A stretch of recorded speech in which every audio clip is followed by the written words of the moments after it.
Confuse में कातना ले पढ़ल बाड़ू? चौथा तक। ओकरा बाद काहे न गइलू? गर्मी के छुट्टी हो गई। ओकरा बाद फिर बारिश आ गई। अब ओकरा बाद जाड़ा के छुट्टी हो गई। फिर ओकरा बाद फिर फगुन आ गई।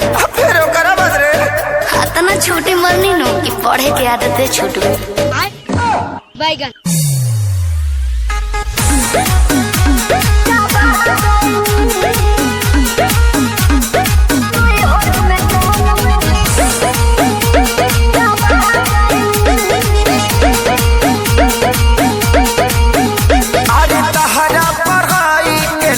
कोनो जोड़ हो, बोले लू तो इंग्लिश के टूर दे लू गोड़ हो। मैं तो बताई मैं नहीं हूँ वाईफाई। अरे तहरा पढ़ाई के नइखे कोनो जोड़ हो, बोले लू तो इंग्लिश के टूर दे लू गोड़ हो। का चाहता नहीं जी? ऐसन भाषा से हम पगला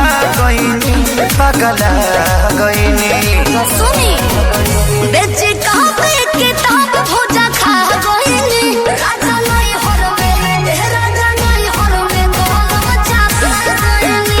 राजा नहीं हर में गोलम चापा गईनी। अच्छा एगो बात बताओ, तारा संडे मंडे याद बा? हाँ जी। तो सुनाओ तो। Sunday good, Monday very good, कंडे लवंडे ठंडे ठंडे। संतोष पागल बुझले मारू मारा बहु फेंक